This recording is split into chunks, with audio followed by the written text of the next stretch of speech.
Hello everyone, इस lecture में मैं आपको ये बताने वाला हूँ कि आपको नीट के लास्ट 1 मंथ में क्या चीज़ पढ़ के जाना है और क्या चीज़ को पार्शली स्किप करना है।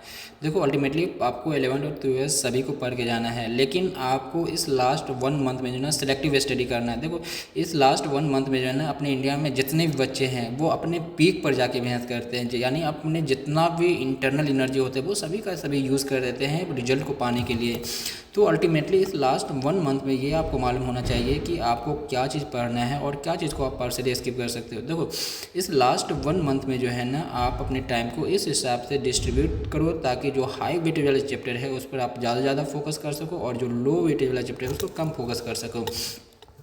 तो लास्ट 1 मंथ में जो है ना आपको ज़्यादा गधा मजदूरी नहीं करनी है। गधा मजदूरी का मतलब है कि आपको ज़्यादा थ्योरी नहीं पढ़नी है और आपको क्या करनी है, लास्ट 1 मंथ में जो है ना आपको ज़्यादा न्यूमेरिकल सॉल्व करनी है, ज़्यादा PYQ सॉल्व करनी है, ज़्यादा आपको जो वीक टॉपिक है उसको मजबूत करो और जो जितना नंबर ऑफ़ पेपर आपको अटैम्प्ट करना हो आप कर सकते हो।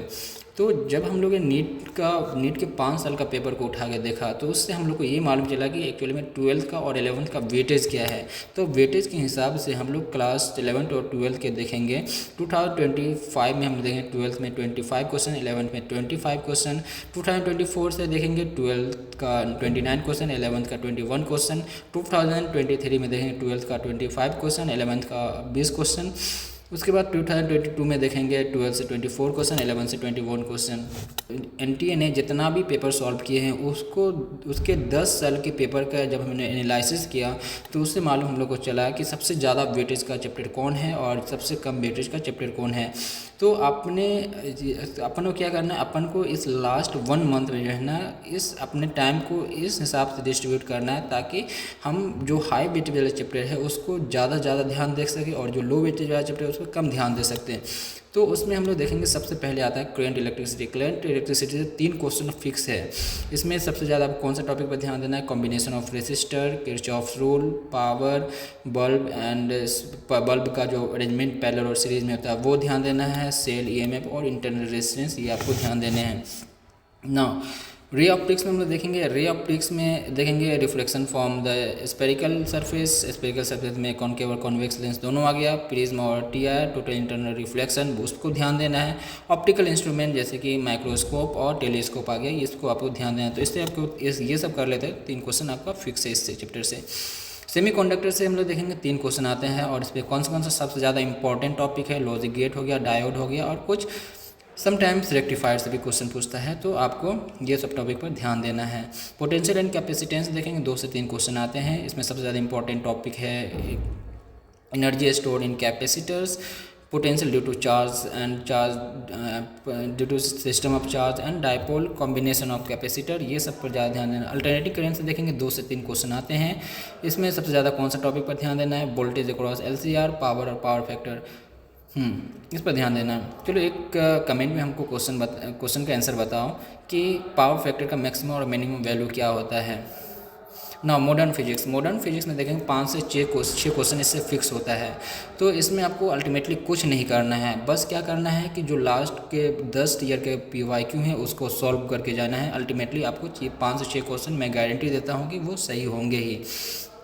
ना ड्यूअल नेचर में देखो वेब नेचर को ऑफ मैटर इसको पढ़ के जाना है। आइंस्टीन इक्वेशन हो गया, इसको पढ़ के जाना है। एटम में देखेंगे एटॉमिक स्पेक्ट्रा हो गया, बोर्स मॉडल हो गया, इसको पढ़ के जाना है। और न्यूक्लिया में देखेंगे, न्यूक्लिया में फ्यूज़न और फिजन को पढ़ के जाना है। Mass defect and binding energy ये सबको पढ़ के जाना है। मूविंग चार्ज एंड मैग्नेटिज्म से देखेंगे 2 से 3 क्वेश्चन आता है। इसमें सबसे ज़्यादा important topic ampere circuit law हो गया, torque on current carrying loop and dipole हो गया, मोशन इन मैग्नेटिक फील्ड, ये इस पर ध्यान देके जाना है। नाउ ग्रेविटेशन में देखेंगे 2 से 3 क्वेश्चन इससे फिक्स होता है। इसके वेलोसिटी इसको पढ़ के जाना है। उसके बाद फिर पार्टिकल वेलोसिटी भी पढ़ के जा सकते हो। उसके बाद फिर ग्रेविटेशनल पोटेंशियल एनर्जी, ये सबसे ज़्यादा इंपॉर्टेंट है, इसको आपको पढ़ के जाना है। और फिर सैटेलाइट, इसको लॉन्चिंग ऑफ सैटेलाइट, ये सब आपको पढ़ के जाना है ना। यूनिट एंड डायमेंशन से भी हमेशा याद रखना 2 से 3 क्वेश्चन इससे फिक्स होते हैं, हर साल फिक्स होते हैं इससे क्वेश्चन। ऐसा कभी नहीं होगा कि इसमें इस चैप्टर से क्वेश्चन नहीं आया हो।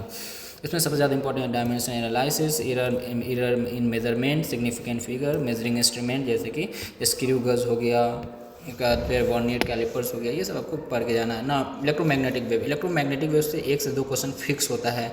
इसमें सबसे ज़्यादा important properties of electromagnetic wave हो गया, डिस्प्लेसमेंट करेंट हो गया, तो ये आपको याद रखना है। और इसमें फेज़ भी आपको अल्टीमेटली क्या याद रखना है, फेज़ को भी आपको याद रखना है, कौन सा फेज लीड करेगा, कौन सा फेज लैग करेगा ना। वेव ऑप्टिक्स में 1 से 2 क्वेश्चन फिक्स होता है, इसमें पोलराइजेशन और वाईडीएससी पढ़ के जाना है, और टाइम डिफ्रेक्शन भी पढ़ लो ना। इलेक्ट्रोमैग्नेटिक इंडक्शन से 1 से 2 क्वेश्चन आते हैं, इसमें फॉर्मूला याद कर लो, ये सबसे ज़्यादा इंपॉर्टेंट ये है। उसके बाद इंडक्टेंस, ये सब आपको याद करना है ना। मैग्नेटिज्म एंड मैटर से देखेंगे 1 से 2 क्वेश्चन आते हैं, इसमें बार मैग्नेट को ब्रेक करके आपको डिफरेंट अरेंजमेंट दे देगा, वो उस टाइप का क्वेश्चन आ सकता है। और डिफरेंट एंगल पर बार मैग्नेट को अरेंज कर देगा, वो बहुत ज़्यादा इंपॉर्टेंट होता है, उसको भी याद करना है। और पैरामैग्नेटिक, डायामैग्नेटिक, फेरोमैग्नेटिक, ये सब आपको इसके बीच का डिफरेंस आपको याद होना चाहिए ना। इलेक्ट्रिक चार्ज एंड फील्ड से 1 से 2 क्वेश्चन आता है, इसमें सबसे ज़्यादा इंपॉर्टेंट कूलम्ब्स लॉ, डायपोल और फिर गॉस लॉ, ये इंपॉर्टेंट होता है ना। वर्क पावर एनर्जी देखेंगे, इससे 2 से 3 क्वेश्चन हमेशा फिक्स रहता है। इसमें स्प्रिंग की पोटेंशियल एनर्जी, ये हमेशा इसमें एक क्वेश्चन आता ही है। उसका पावर हो गया, पोटेंशियल एनर्जी होगा, ये सब देख के जाना है। इसके बाद फिर एनएलएम में देखते हैं। एनएलएम में कनेक्टेड बॉडीज़ देखेंगे, कनेक्टेड यानी 2 कनेक्टेड बॉडीज़ दे देगा, 2 कनेक्टेड बेस के बॉडीज़ है, इसके बीच का नॉर्मल क्या है, नॉर्मल आपको निकालना होगा, इस टाइप का क्वेश्चन आपको देखने को मिलेगा। उसके बाद सर्कुलर मोशन हो गया, उसके बाद फिर फ्रिक्शन देगा, उसका टेंशन, ये सब निकालना आपको आना चाहिए ना। रोटेशनल मोशन में देखेंगे 2 से 3 क्वेश्चन आते हैं। रोलिंग मोशन, उसमें सब इंपॉर्टेंट टॉपिक है, और सबसे ज़्यादा इंपॉर्टेंट आपको एंगुलर मोमेंटम निकालना आना ही चाहिए, इससे हर एक साल एक क्वेश्चन आपको पूछेगा ही।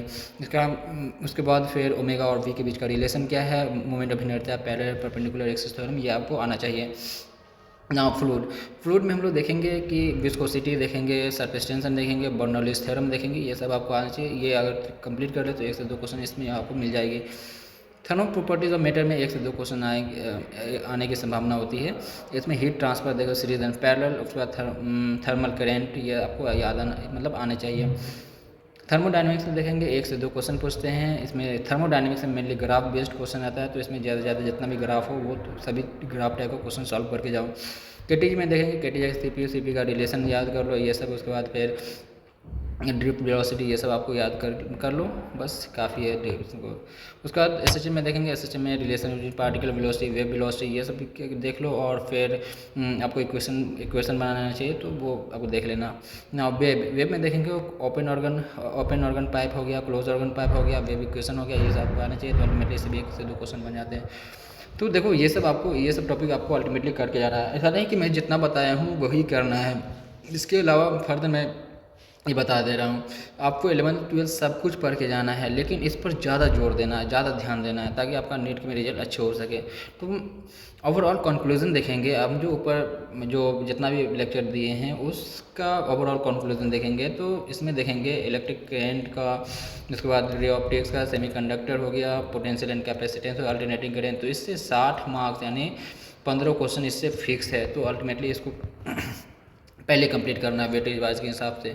मॉडर्न फिजिक्स में देखेंगे 20 से 24 क्वेश्चन। मॉडर्न फिजिक्स के लिए आपको कुछ नहीं करना है, बस एनसीईआरटी एक बार रिवाइज कर लो, और जितना भी 10 साल के PYQ है बस उतना पढ़ लो। इसमें मैं गारंटी देता हूँ हर एक क्वेश्चन आपको सॉल्व होंगे। Unit dimension, NLM, rotation, work power energy, इससे भी 40 से 45 मार्क्स आ जाएंगे। तो टोटल मार्क्स हम कैलकुलेट करेंगे तो टोटल आपको 120 से 130 मार्क्स आपको इतने टॉपिक से आपको आना ही है।